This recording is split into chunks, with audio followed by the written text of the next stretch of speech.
Hey everyone, this is Alan over at Cobblers Plus in Denver, and today we're going to be working on a pair of Thursday boot shoes. I'm Alan Tershkov. Join us today and enter our world of a cobbler to see the craftsmanship it takes to rebuild and restore footwear and other leather goods, as well as recommendations from our industry. And we're going to be resoling them. We're going to replace the heels and put a new sole on there. Now, the gentleman that brought these in, we had talked to him that unfortunately we don't have original soles like Thursday Boot Company has with that studded rubber pattern like that. And so we agreed on doing a full leather sole. Now, I did find actually in one of my hidden stashes, I have it here, one of these. So I thought I'd surprise them. These are out of Spain, and it's actually a sample piece that one of our suppliers got in, so they don't have any more of these. So unfortunately, I wish I could get more of them. I'll have to talk to them, see if they can get a hold of some somewhere else, maybe similar design, but I need it to be, good quality as well. But anyways, that's what we're going to be using on here today. So it's going to be a nice little surprise for him that I hadn't mentioned. But yeah, so of course we're just going to start out by removing the heel, if I can find my tools. I had a gentleman helping me out in here for a few days, and my tools are kind of scattered all over the place. So alright, and as far as the heels go, what we're going to be replacing it with, we have these Vibram soles. Well, Vibram heels, they do have a matching sole to it as well, but that's what we're going to be putting on for the heels there. And we could put other things on as well, but why not make it match just at least a little bit. Now what I'm putting on here is basically a form of thinner that will help deactivate the adhesives just a little bit on that heel base. Let that sit there for just a minute so that we're able to remove that heel base. Now, Thursday Boot Company has actually added us as a recommended repair facility, which I appreciate it, guys over there, guys and girls, definitely appreciate that. And this video I'm actually doing for all of you out there, so we're gonna show how we do it at our shop. Now, in general, Thursday Boot Company's footwear, they're definitely not a bad build. I mean, they're very well built, and for the price, I mean, you get a pretty decent boot or shoe from them. Now, of course, if you're trying to compare it, to a lot of other Goodyear welted shoes out there, when you're going under that $300 mark, basically, unfortunately, having a Goodyear welted shoe means there has to be some corners that do get cut a little bit. And the material is kind of cut down just slightly on quality. So I mean, the uppers on these, they're a little bit of a lower grade, so the treatment process is a little bit different when it comes down to shining them or anything like that. You don't necessarily treat them the exact same way, otherwise it can sometimes react badly with certain products. They do have their own product as well, Cobblers Choice. They actually sent me out some that I had tested out. I made a video on it, but it turned out kind of bad, so I wasn't able to post it. And I'm hoping to be able to test out the products. I'm waiting on a few other products to come in as well, so I can do side-by-side testings of all of them, at least all the more well-known ones and everything. And the Cobbler's Choice from Thursday Boot Company will definitely be one of them that I'm wanting to test out. Well, I guess they got their heel bases on here pretty good. They didn't cut the corner on that. Some companies I've found, they definitely cut down on that. Man, this one is stubborn.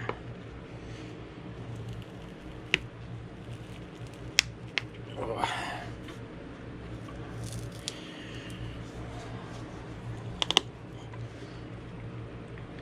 But if you're somebody who's new to footwear in general, like, well, not necessarily footwear, if you're new to trying to find good build qualities and, you know, get into something a bit more, you know, dressy, and you're just starting out, you know, you don't necessarily have the money to buy something very high-end and expensive, Thursday Boot Company, sorry, I gotta hammer a little bit. Thursday Boot Company's footwear is definitely my top pick for a starting point.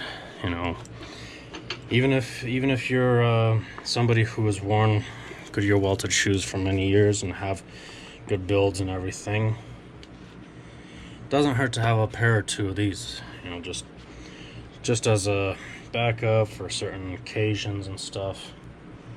You know.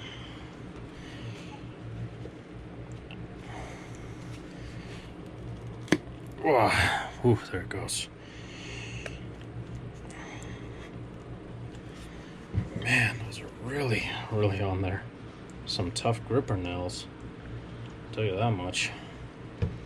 They didn't skimp on the gripper nails. Now, gripper nails, what I mean by are, you know, they're the nails that go on the inside of the shoe to attach the heel base right here. And that's the heel base. This is what's called the top lift, that rubber piece there.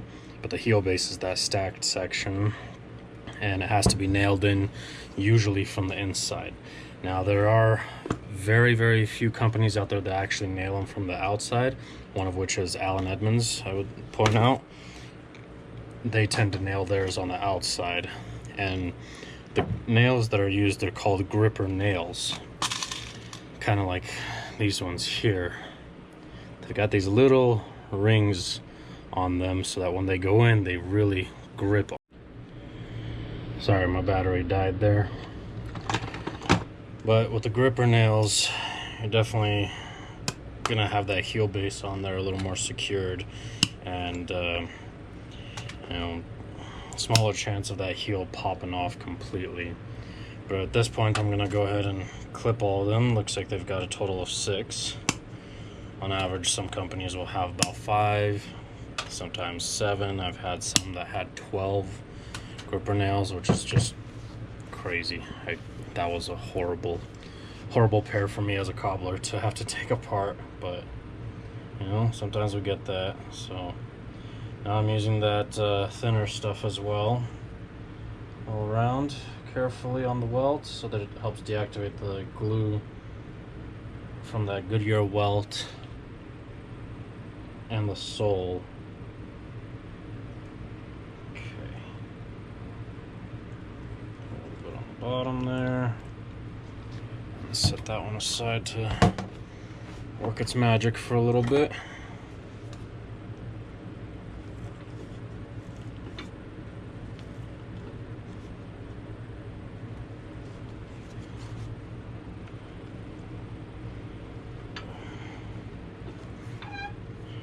Now the tool that I'm using, this is what's called a heel pry. It's a curved tool like that. It looks like a screwdriver kind of flathead, but it's slightly tapered, a little bit sharper right there on the end, but rounded too.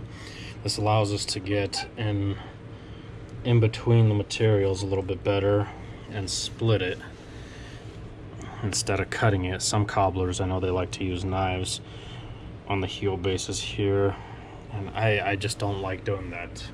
You know, it's not a matter of, you know, accidentally slipping up. You know, you can slip up even with this thing too, and it can do some damage, you know, regardless. But I mean, it's sharp enough where I've cut my own finger with it on accident, and it's not very sharp like a knife.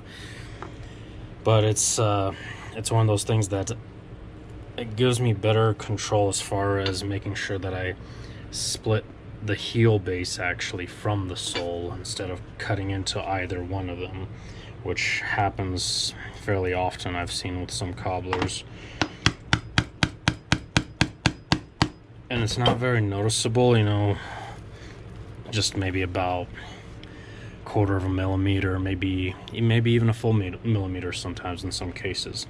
But still, it's a little bit of material that you end up taking off the heel base, and you know, it's just not a good thing. but different cobblers do things a little differently. You know, as I'd mentioned, I had a gentleman helping me out here at the shop, and he went back out of state. Actually, he was just here in the state just for a little while, and I was hoping to make a few extra bucks on the side before he went back. So I needed the help anyways. I had a few large projects to work on at the time. There we go. Oh.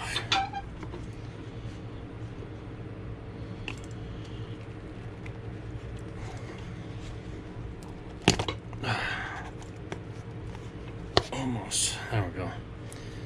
Oh, I did forget to mark. So this heel base right here was for the right foot, and we always like to mark it right foot, and then ticket number,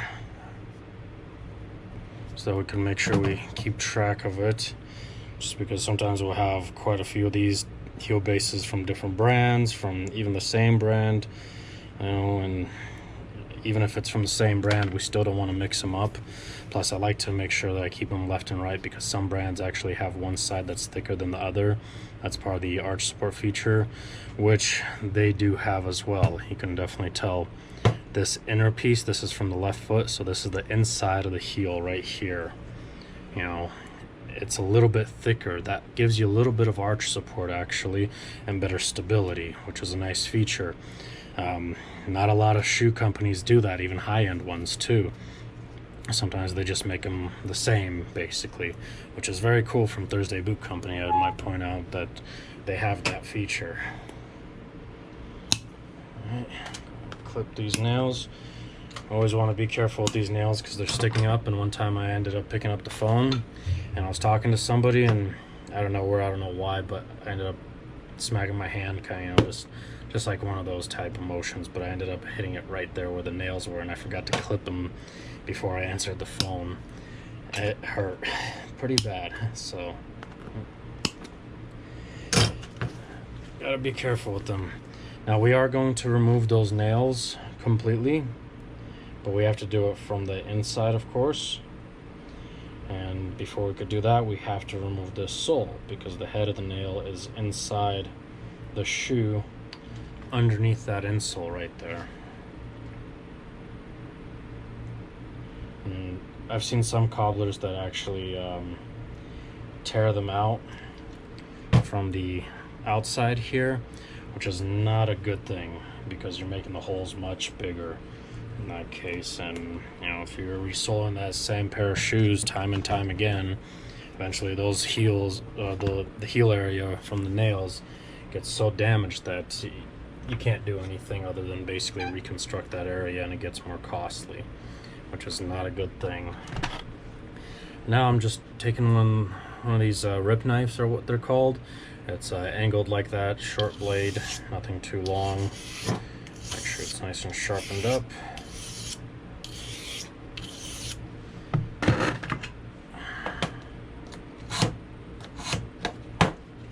There we go. And the rip knife is what it's intended for. It's designed to rip through the stitches right here that go between the welt and the sole. You can see that the welt and sole right here is split. You can see some of the old stitches sticking up. Now see that darkening there? That's from the thinner transitioning over, and that will dry out and be taken care of. Now some shoes like suede or nubuck, for example, we cannot allow something like that to happen because it damages it horribly.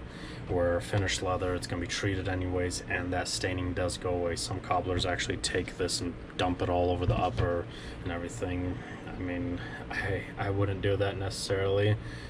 Too much of it on there is not good. This is just a transition from the welt to the upper, which is fairly common.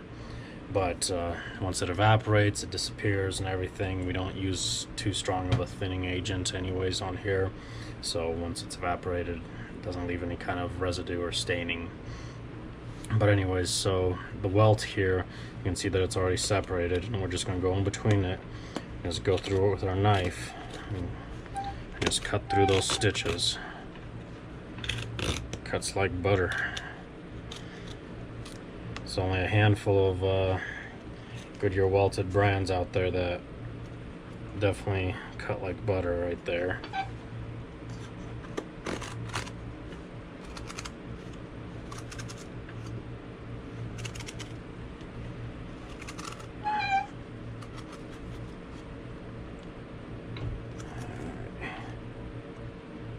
This back heel area, see, it's already lightening up. Well, maybe you can't see it, but I definitely can. There we go. Got all the stitches cut and everything.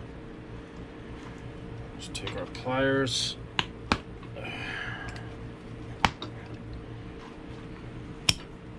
Just lift it up, especially right where those nails are. That's where we have to lift it up. There we go. Now some of the nails did pop out with the head. You can see right there.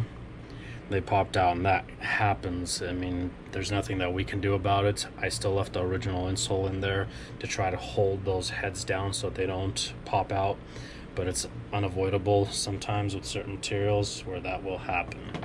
So now you can see all that cork inside is just shot. Get some of that excess out of there. Sorry, I had to take it over to the trash can, get rid of that cork. Alright, feel around there, because I'm guessing that the shank, yep, there's the shank, it's underneath all that. Now I'm checking to make sure the shank is still good and intact and everything. Gotta make sure to check that. Now, somebody stole my piece. That's what I mean by everything got moved around. Let me go find my special crate piece real quick. I'll be right back. Oh, looks like I lost it or somebody stole it out of this room. Got other rooms in here for other types of categories of repairs. Sometimes we steal from each other's rooms. But anyways, I just had to make one real quick. It's just a soft blown crepe material, almost like a hard, dense sponge, in other words. And at this point, we'll go ahead and remove the insole. Try to do it carefully so it is glued down.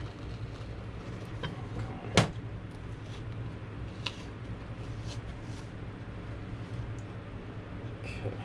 Now we're not going to remove it all the way. We're just going to roll it and tuck it under. Alright, so there's a nail head right there.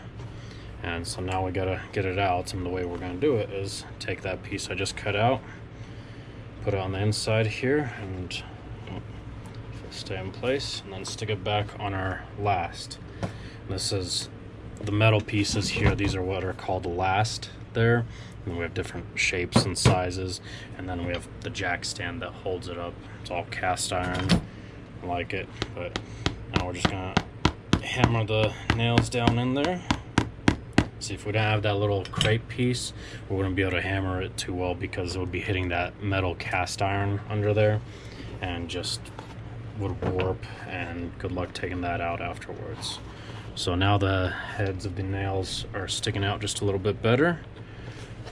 Grab some other pliers and yank them out just like that. Now some cobbler shops don't do that, they just clip them. I'll admit we used to do that years ago. That's just the way we were, well, the way I was taught at least, because I am second generation in this, and that's how my father did it, and other shops that I've worked for as well. Just leave the heads in there. But after a while, I mean, we've had shoes and boots come through our shop that have been repaired, you know, 6-7 times even. And when you got that many nail heads left behind after, you know, putting more in over top, it really adds up, and it's just not good afterwards, and turns out a big mess. All right, so now at this point I'm just gonna remove the rest of that cork, go back to my heel pry, remove all those chunks there.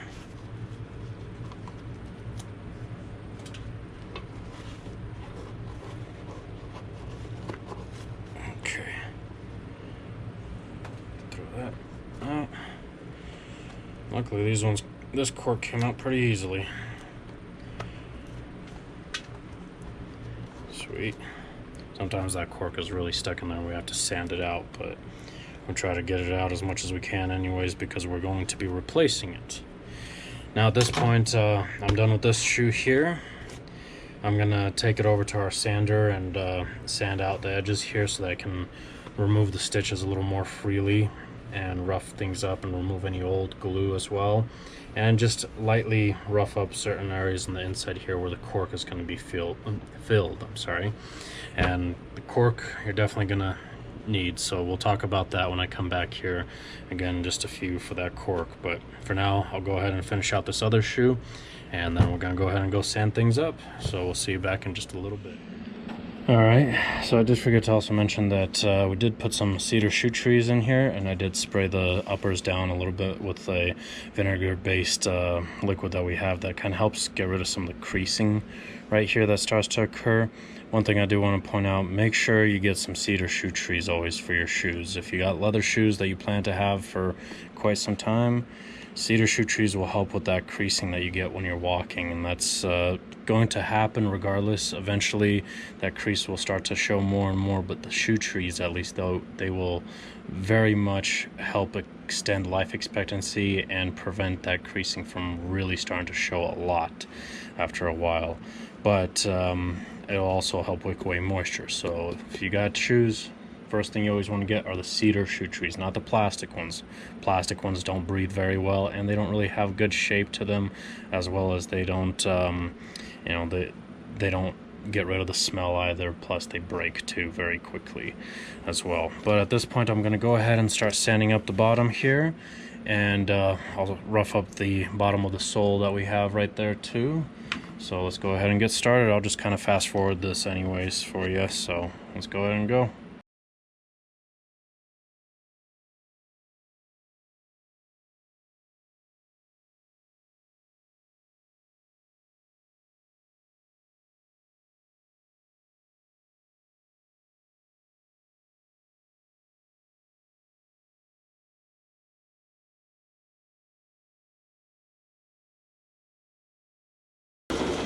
There we go. That was pretty quick. So we'll go ahead and move over to another one of our machines at this point and remove these stitches. Now, there are a few methods of doing it. One I'll show you right now is, just quite literally going through and pulling them out one by one and removing the old ones. But we've got a special attachment on one of our other machines that's designed to pull these out. It makes it a little bit quicker and easier for us to do. So let's go ahead and move over to that there then. Alright, so we're over here at one of our shine machines. It's got this little attachment here. It's designed to pull the stitches from here. We did just put a brand new one on here, so it's going to take a little breaking in, so I have to be a little more careful with it. And it's a little messy around here, but usually I have a trash can under here that catches a lot of the thread flying around. So we'll go ahead and get started then on that.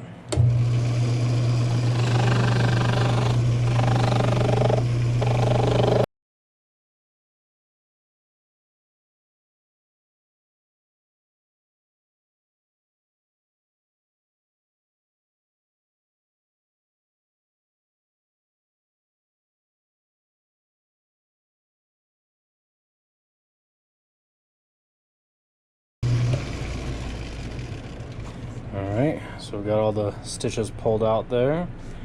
Looks a little bit cleaner. And this was here before, as you may have seen, so we'll go ahead and fix that up while we're at it too. I just had to make sure I had it sprayed down beforehand. So we'll go ahead and move over back to our workbench and start working on the cork filler on this. So I'll see you there then. Alright, so we've got everything filled in with the new cork there, like that. And I actually did all that off camera where I glued it and stuck it and sanded it out. But I want to show you guys real quick. So these are the cork pieces that we use like that. They just fill in, and then we'd use another piece here. So it's not hot cork system like some may be familiar with. That unfortunately is done only by shoe manufacturers, so that when they're mass producing shoes, it's more cost efficient time wise for them. For us cobblers, it's not worth it for us to have that machine. It's a very expensive machine to own, just to be able to do fill-ins, because we don't usually do a full fill-in like say with Western boots, for example. There's leg stitch shoes that don't have any cork whatsoever, so it's just not worth it for us to have that. But we've got everything filled in, and I've got the sole here. I cut it just a little bit, traced it out from the old sole so that it lines up nicely. I just pulled this one out of the oven, so I kind of have to work a little bit quicker. Make sure everything lines up nicely. Beautiful. There we go. Alright. So I don't want to bore you guys with the whole gluing process and stuff.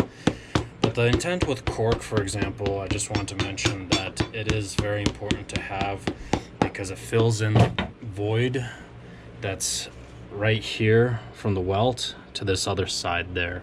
There's kind of a gap there, and it needs to be filled in, otherwise you'd feel that ridge where the welt is stitched, because it stitches in through the welt and back out through the upper, the material liner that they may have, anything else in there as well, and it all gets stitched together. So you would definitely feel that ridge there if you didn't have that cork as a filler for that.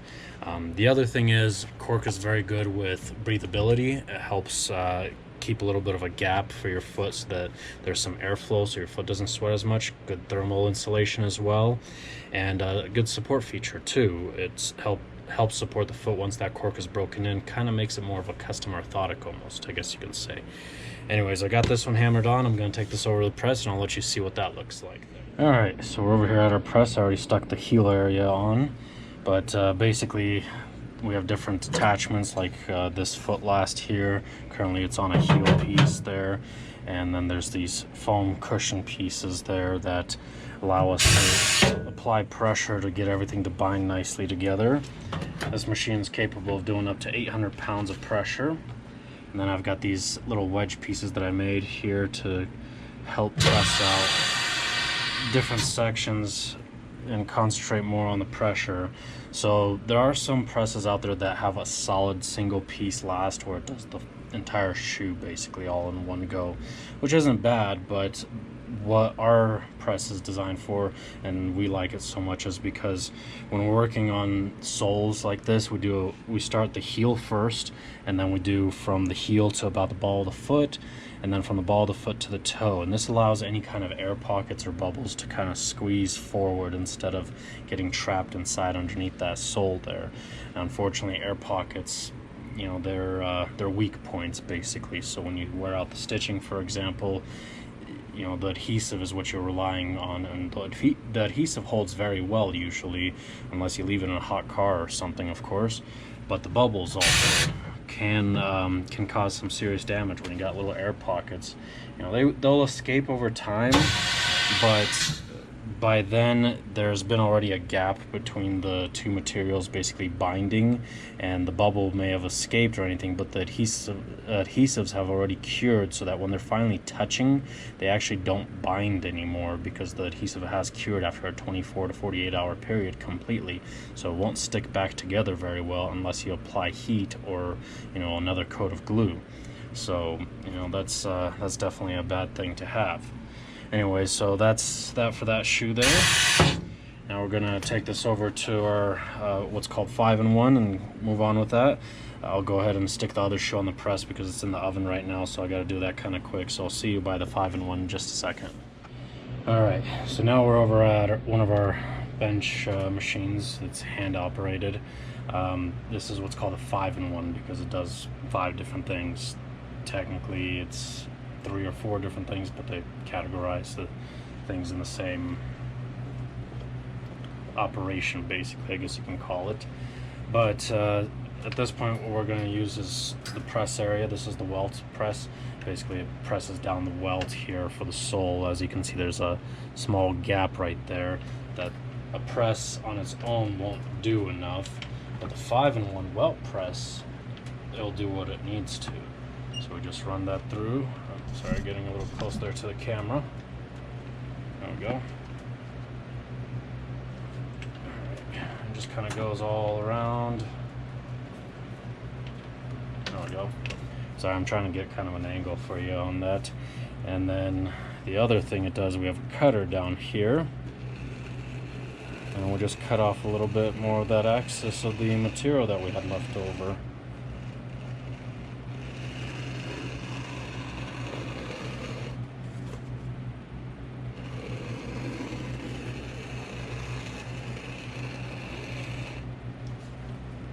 This is the tough spot because we don't want to accidentally cut the upper on it. Sometimes we have to cut some of it by hand as well. So there we go. All right, it's a bit closer. I got that extra access off there, and voila, got that sole on there. So now I'm gonna let this cure overnight. I'll go ahead and stick the shoe trees back in here. And there we go. So this is going to sit and cure overnight so that we can make sure that the adhesives bind nicely before we start trimming and working on attaching the heel base back on here. Once that's on there, that's going to be a little more permanent, in other words, and plus heat, unfortunately, from the machines, when there's friction going on, it can deactivate the adhesives just a little bit. So that's why we like to let it cure and cool off overnight nicely and leave it at that point. But anyways, that's it for today. And then I'm gonna come back in here tomorrow and continue working on these. So we'll just see you here tomorrow then. Well, for me it's tomorrow. For you guys it might be just a couple of seconds. So we'll see you later. All right, so we're back here again. We've got the sole all cured nicely on there. Now at this point we're gonna go ahead and go to our machine and trim up the edges. We've got a trimmer right here. Basically they're blades that spin very fast and they cut away at the material instead of sanding it. We just put a new blade on here, so kind of excited to finally get a new one on there. Our old one was slightly worn. Now we're able to adjust the thickness that we're going to be sanding it at, or trimming at, and so I've got it all measured out and everything now, so we're set to go.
Alright, so we've got everything trimmed out nicely, and I also sanded out the bottom area where the heel base will be sitting like that there, and of course cleaned off all the old glue off of these ones too. So now it's time to go ahead and stitch the soles all the way around and get everything glued up on the back heel there. So let's get going.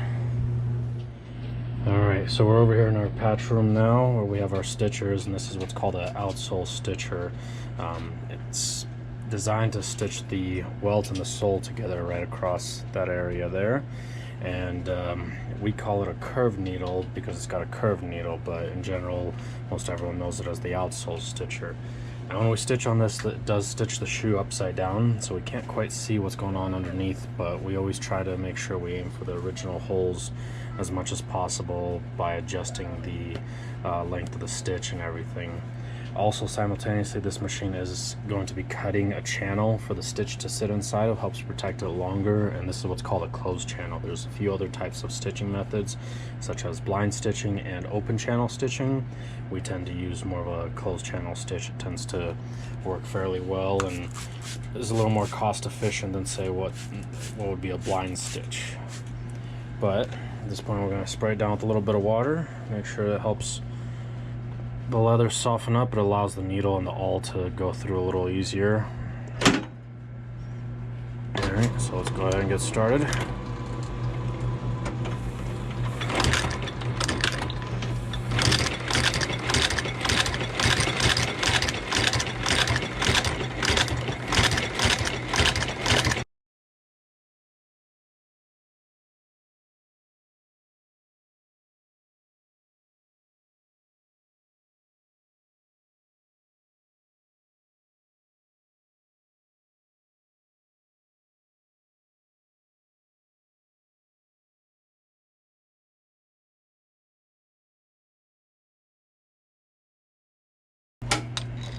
Alright, so the stitch sits inside here. Now all this is going to be pressed down so it's a little more smoothened out.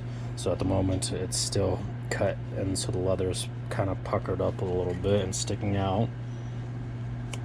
Go ahead and cut the excess threads. Oh, not too bad there.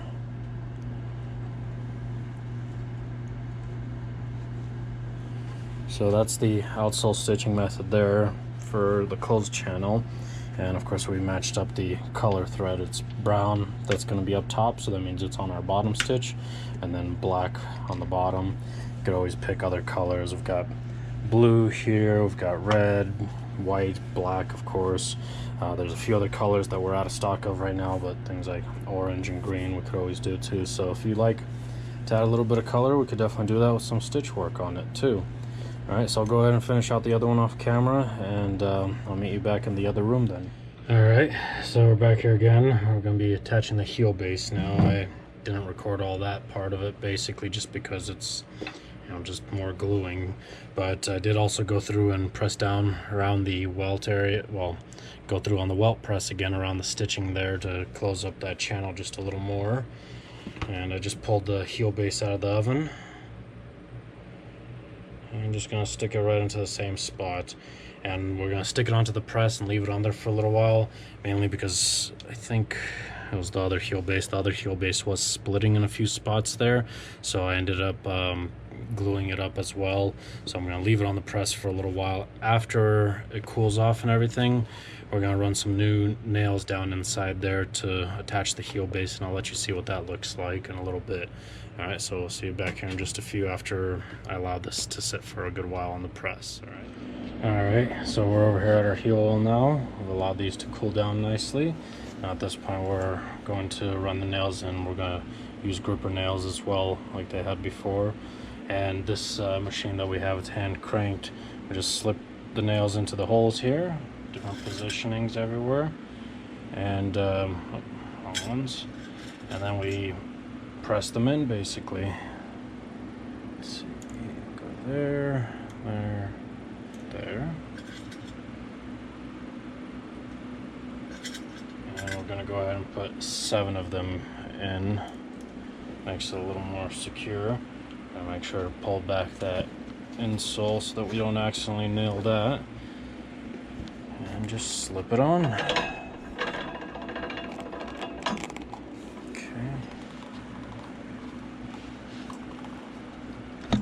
Oops. Sorry, I hit the camera there.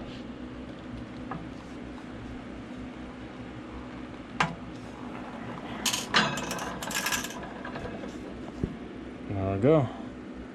You might not be able to see it, but there's a couple of nails there, and they just press right through the sole and into the heel base, so it attaches it nicely. I'll go ahead and do the other one off camera, and now I just gotta sand this out around the edges because there's always going to be just a little bit left over of the sole in the heel area. We like to try to flare it out just a little bit, so when we get the heel base on, we can make this completely flushed and everything.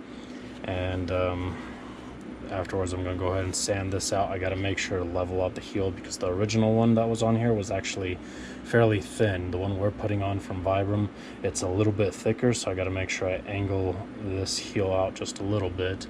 So I'll go ahead and do that all off camera, get everything glued up and then stuck together, and I'll show you once the heel is on there and everything what it looks like. Alright, so I'll see you back in just a little while then. Alright, so I've got the heels on there already. Now at this point I've also sanded out everything so it's flush on our Rufford 24 grit sandpaper machine on this side. Now we're at our 100 grit sanding belts, so to smooth everything out we're going to go ahead and start sanding it, make it nice and smooth.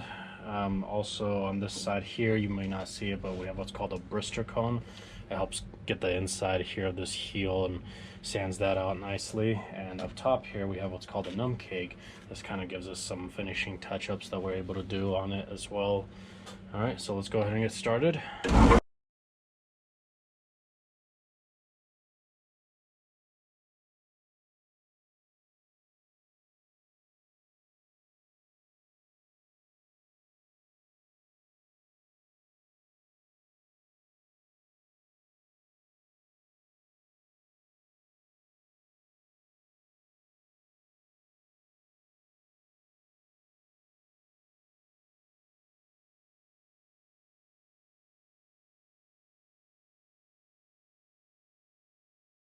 Alright, so everything's all sanded out nicely on there now. And the sole area we didn't sand out too much just because it's already been trimmed out on our trimmer, so it's not really needed to have that done. But yeah, at this point we'll go ahead and do the edge dressing on it. I won't bother you with the edge dressing necessarily because it's just brushed on, but I'll show you the varnishing that we're going to do on it on our other machine. So I'll meet you back at our shine machine then for that. Alright, so we're over here at one of our shine machines now. We're going to go ahead and varnish up the edges. I did the edge ink on there basically, and did some on the bottom a little bit to fill in the stitch groove there nicely, so looks a little bit better. Now I wasn't going to finish out this entire bottom area by sanding it or anything, especially with these little rubber pieces on there. It's going to turn out kind of a mess, in other words, so we'll leave the original treatment on it and leave it that way.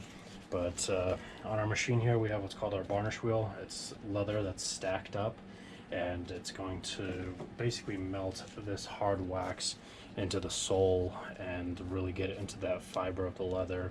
Afterwards we're going to touch it up here on this nylon brush just a little bit to even it, and then to really buff it we're going to use this horsehair wheel right there. So let's go ahead and get started then.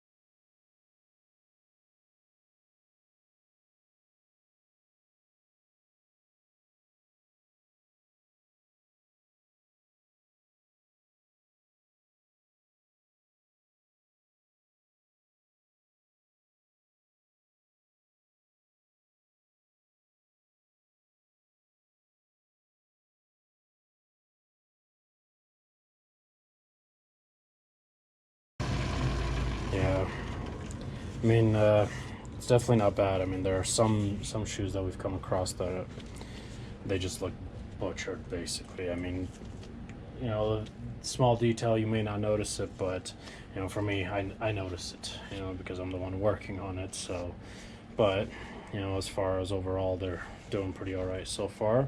So I'll go ahead and finish out the other shoe off camera because I've got my mount set up in such a way. My other mount had broken, and at the moment I've got a different setup, and it's just catching, and it's a little hard to get in there, especially right where that groove there is. I'm gonna touch that up with some wax. I'll go ahead and do that all off camera, and then we'll go ahead and start treating the uppers then. Alright, so we'll see you back in just a little bit. Alright, so we got everything taken care of on the edges, so now we'll go ahead and take care of the uppers. Now with this gentleman, we didn't technically agree on doing a full treatment on it, but Thursday Boot Company was kind enough to send out some products for me to test out from their Cobblers Choice line, and you know, I've tested out on a few other ones. I recorded a video for it, but the video turned out bad, so I'll go ahead and do it now for this one. Now I'm not gonna necessarily use only their product, because again, there's some bad scuffing here around the toe area, and so we're gonna have to introduce some color, and to do that I'm gonna go ahead and use the Saphir product. That's what we like to use personally. But first things first, of course, always cleaning is most important. Now usually you want to grab a brush of some sort beforehand and kind of, you know, brush off any dust, dirt, or debris like this here. But here we've got a, you know, air compressor, so we've got compressed air that can get dust out of the nooks and crannies very well, and that's what we had used already. But why not? I'll run through it with a horsehair brush. Now it's a big difference with a horsehair brush. It's softer bristle. Now this right here, what we have, this is a soft nylon bristle brush, and this is what we're going to actually use for the cleaning. Now this is their leather spot cleaner. So ingredients are plant-derived cleaning agents, mineral-based pH balancer, tea tree oil extract. So plant-derived cleaning agent, it may have a small amount of some form of turpentine, I'm assuming, from there. Of course, they're not going to say what it is, so there must be a small amount of solvent in there. I have tried it out before. It doesn't seem like it's a very strong cleaning agent necessarily. Mineral-based pH balancer, usually that's more along the lines of water, pretty much, I guess you can say, and then tea tree oil extract that helps a little bit as well with the conditioning too. And as far as their instructions, clean dirt buildup and other surface contaminations, which we did already, and then scrub leather in circular motion with a soft bristle brush. So, we could use either the horsehair brush or the nylon, but the soft nylons and these ones I can only find through Angelus. I haven't been able to find any this soft yet as far as the nylons, so we'll go ahead and do that. But we'll spray it just a little bit, like that there.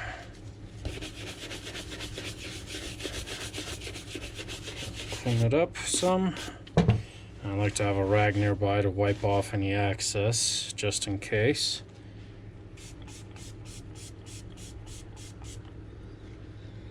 See, I'm used to doing everything by smell a lot, like when it comes to certain products and everything, leather grades as well. Smell really helps. It's one of those things where I've been around it my whole life. I'm second generation cobbler, and being around leather and shoe care and foot care products like this, smell really helps me. And from the smell of it, it's a very, very mild cleaning agent, some kind of solvent in there, nothing too strong. Let's see. Okay, so now it of course says to allow to dry, and drying time will vary. Of course, is what they say on here. Before conditioning, drying time may vary. So, you can tell it's already starting to dry. Even on this side, it's got a little more to go on this one here. So, we gotta make sure to give it just a little bit of time there.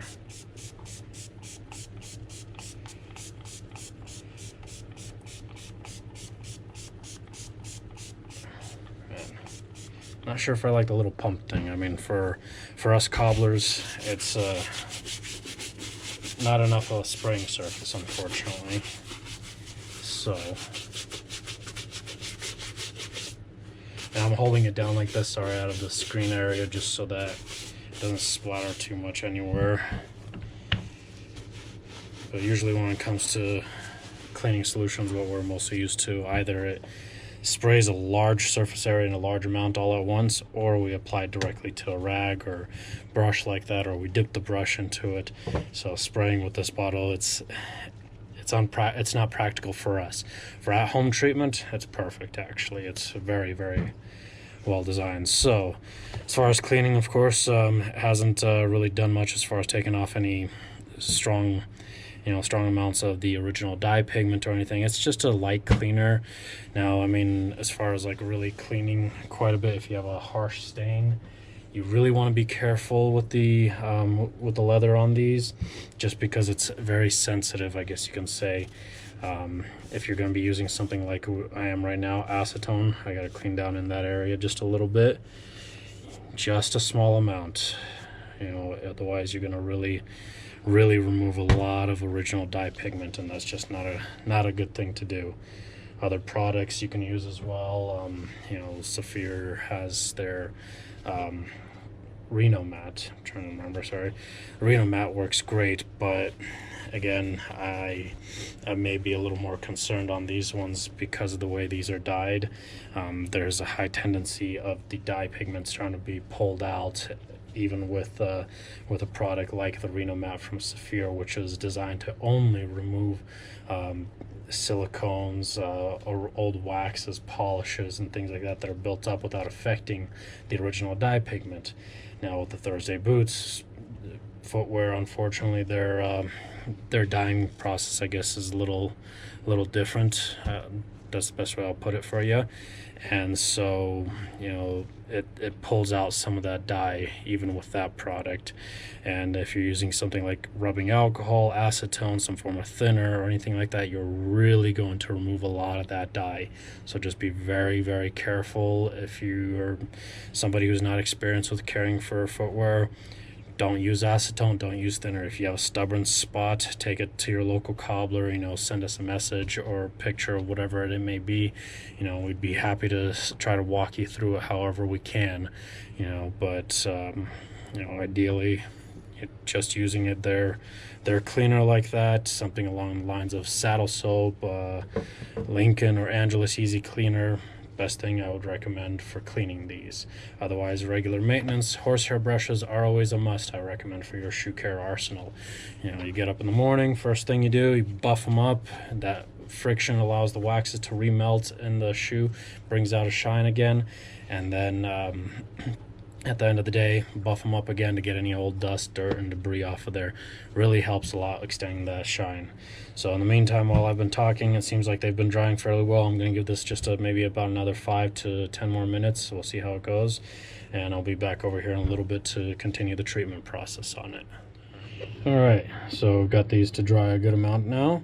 Now at this point, I'll go ahead and use their leather lotion from the Cobblers Choice to condition it. So triple filtered beeswax, unique blend of seed oils and natural occurring lipids. So basically it's a form of fat that they have. That's what lipids are. Let's see, seed oil, well, everyone knows what that is. Seed oil is actually used in a lot of shoe care and leather care products from different types of plants all around. And let's see, triple filtered beeswax. The beeswax is very important because it's actually going to help protect the uppers and give it a little bit of a shimmer as well. And let's see, clean, apply small amount to dry cloth, work into leather, let dry, 1 hour, repeat as needed, wait 24 hours before wearing. So now that's another downside for us as cobblers, waiting 24-hour period. That's a tough one for us because we have to do things a little bit quicker. Some people, of course, want to get things shined and treated all at one time, while they wait within like 5 or 10 minutes. We don't do that here at our shop because we are cobblers. We want to make sure that we treat that upper properly. But 24-hour period on something like that, that is a little much there. But we'll go ahead and nourish and condition these.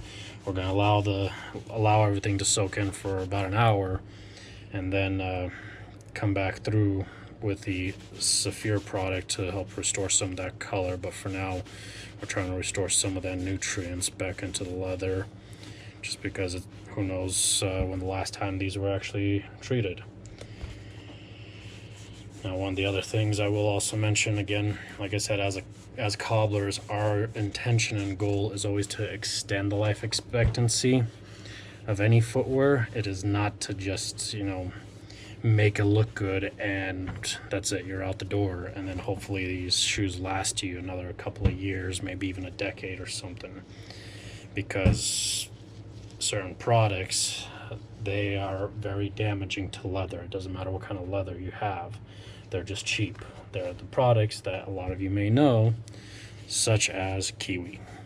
And there's a few other ones out there too, and I'm kind of spacing out on the rest of them, but those products use unnatural, harsh chemicals as ingredients, and it's gonna do great for getting a shine, better than some of these items would, these products would. But the problem is you're shortening the life expectancy of that leather upper. And if you're expecting to have your shoes for 3 years, 5 years, 10 years, or in some cases like we've had come through here, multiple generations handed down, you are not going to be able to do that when you're using cheap or low-end products to care for your uppers. So make sure you know what you're doing when it comes to treating your uppers. If you're wanting your shoes to shine like crazy and that's all you care about, that's fine. I mean, Kiwi's a great product for that. That's why they use it in the military.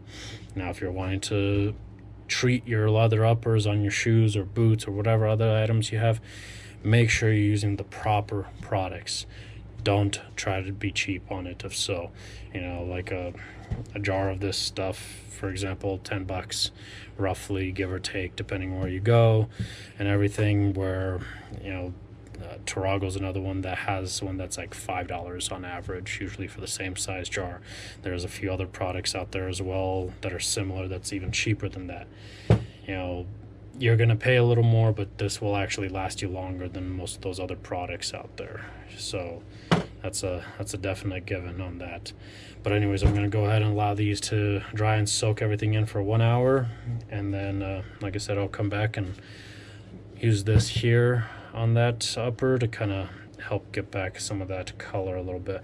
I may actually change out the color. I mean, these did darken after putting that conditioner on there quite a bit, but that's really off right now. But even before it got all wet and everything, the light brown did seem a little too light from there, so I'm going to match another color up a little better too. So I'll be back in just a few. So as far as the color, I got this one right here. So the cognac color seems to match it fairly nicely. So I'm just going to go ahead and use our rag for that again. Now usually we use a dauber brush, kind of like one of these here, to apply it, but we're probably gonna see how it goes with this rag first. Seems to do all right. Okay, yeah, so now we can use our dauber brush and just massage it in.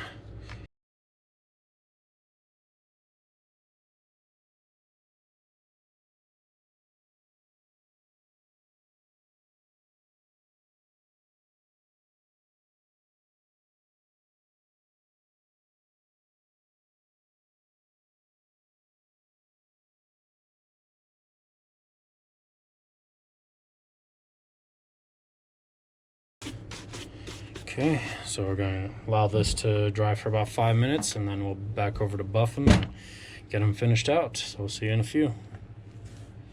Alright, so we've allowed these to dry for a few good minutes now, and we'll go ahead and kind of buff them up and let that friction bring out the shine.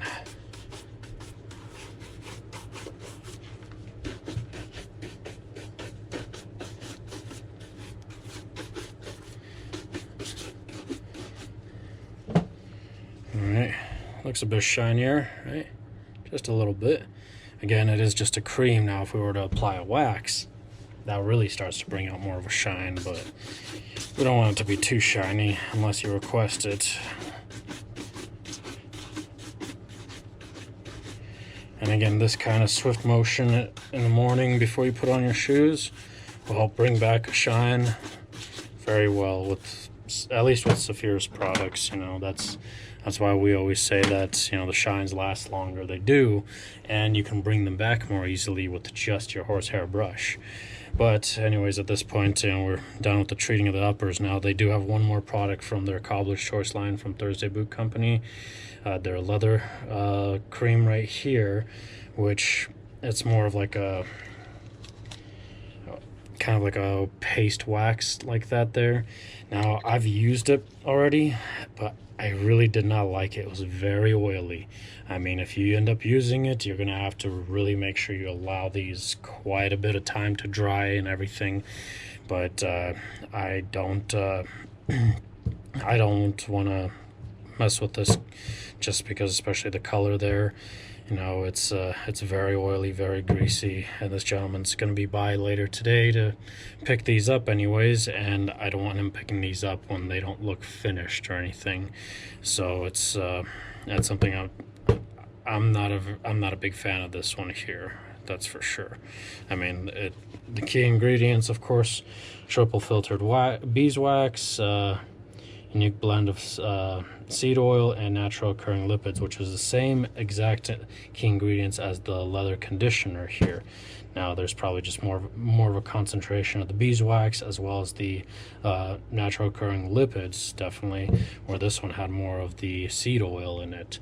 And you know, this will help give that shine a little bit more, because it probably has more of the beeswax in it. But we already used this stuff here, which has beeswax in it, so that's plenty good. And again, if we want to take it a step even further, we can, but we're not going to do it with those. And this here, the lipids, I just lips. Am I pronouncing it? Yeah, lipids.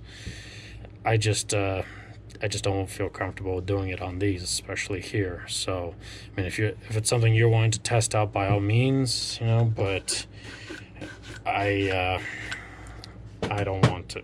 Okay, I've tested it a few times off camera on other products in the past. I was not very happy with that one right there, personally. But one that I haven't quite had a chance to really test out is their waterproofer, though, that they have, which is seems pretty good there. It's water-based, infused with carnauba wax. Now, carnauba wax in general is actually a much harder wax than, say, beeswax, for example. It's much harder. It's used in the harder waxes that you get, like either from Saphir or Angelus or Lincoln. It's in the waxes that are designed to really shine. They dry harder and everything. It's one of those things where you apply a single coat on the shoe, and then if you really want to bring out a really high gloss mirror shine, you really only build up the toe and the heel area, because it's such a hard wax that when you're walking, these bendable areas right where it creases right there, it will crack and it just looks terrible. So carnauba wax is one of those things that you have to be a little more on the careful side. It works very well for waterproofing agent too, but again, in moderation. So I'll hold this back. Get this.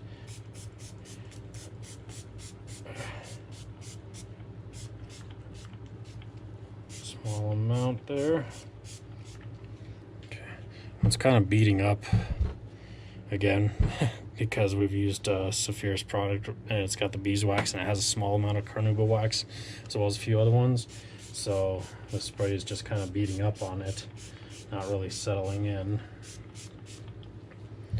But good trick again, because it's got the carnauba wax. Just a light horsehair brush. Work some of that excess into the leather, like that. And I forgot to read their instructions, of course. Clean, spray, and let's see, spray until fully coated, waiting 1 hour between applications. Repeat as needed after exposure to the elements. 2 to 3 applications recommended. So that means that there's a very, very, very small amount of carnauba wax in there, I'm assuming. But either way, I don't want to have watermarks left over. That's one of the downsides with sprays like this for waterproofing in general. If you spray it, whether it's an aerosol or a pump like that, pumps especially, I've noticed, tend to have more of a blotchy finish after it all dries. Aerosol versions, they go on a little more smoothly, as long as, say it's a new can, or the spray tip on it is perfectly fine. So I'm gonna allow these to dry for a little while and then come back and take a look and see what may need to be done to them as far as buffing them up. So I'll be back in just a few. All right, so I've given these some time to dry and everything. Now I'm gonna buff it up just a little bit more.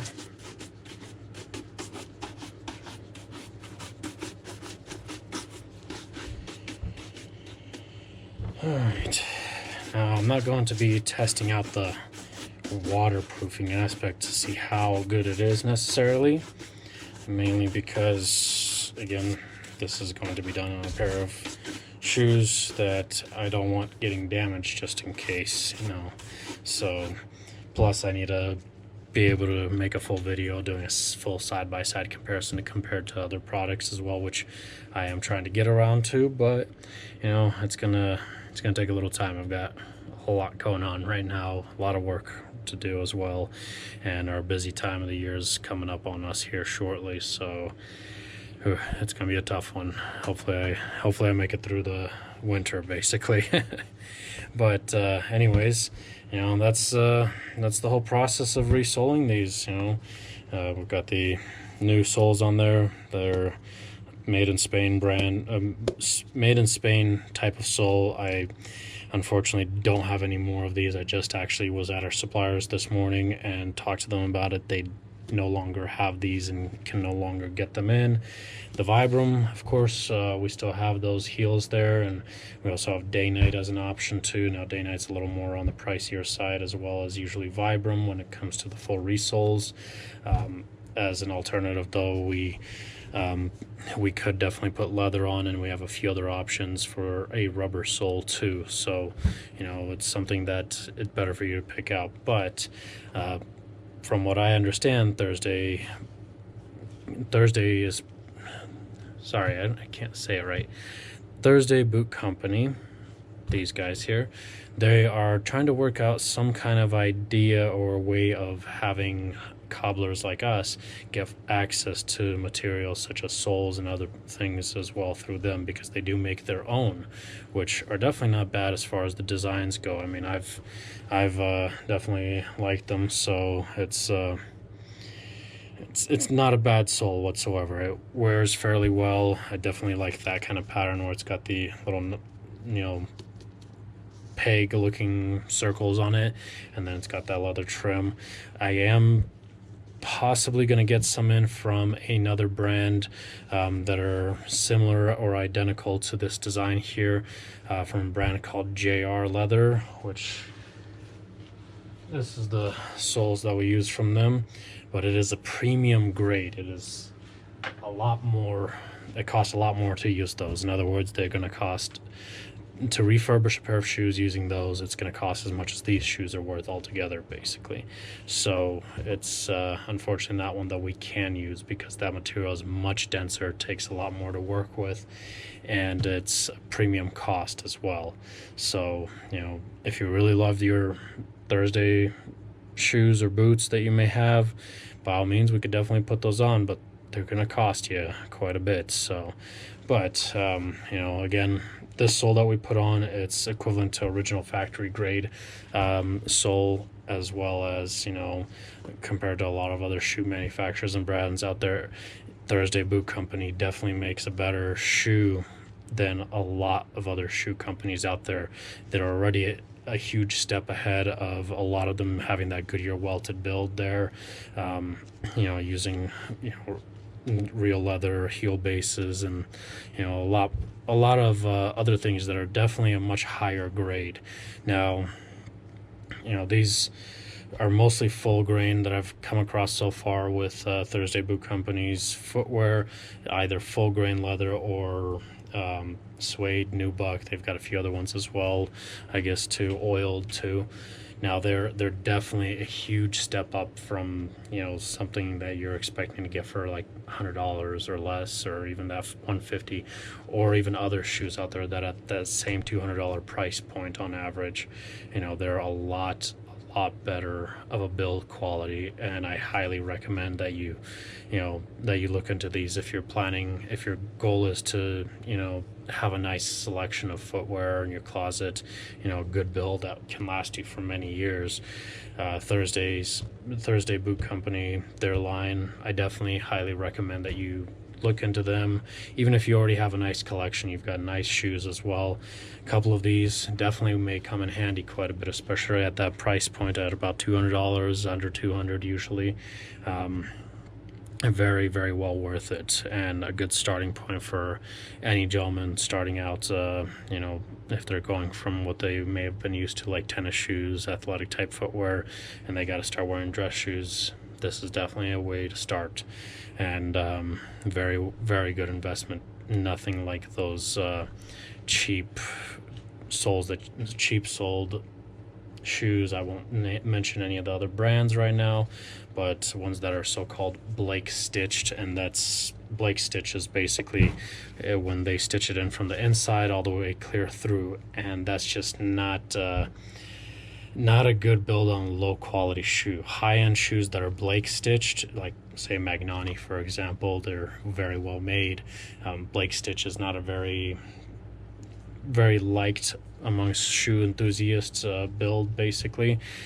Goodyear welted is what they prefer, like these here, but it's not a bad build at all for some of the high-end shoes. Now when they're low end and they're Blake stitched, there's not much you can expect from those shoes whatsoever, and once you finally start getting to the Goodyear welted like these are, they're definitely going to be a huge step up in that price point. Huge step up.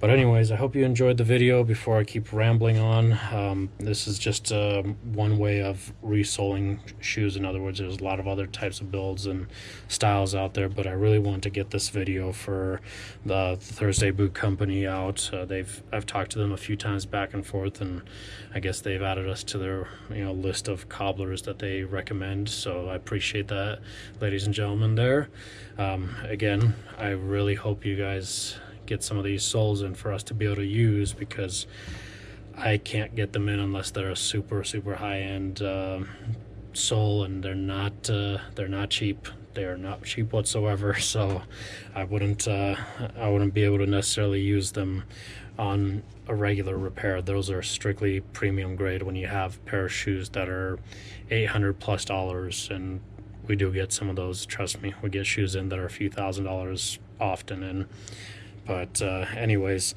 if you have any other questions or comments, leave them down below. If you're local here in the Denver area, please stop on by. We'd be happy to help however we can.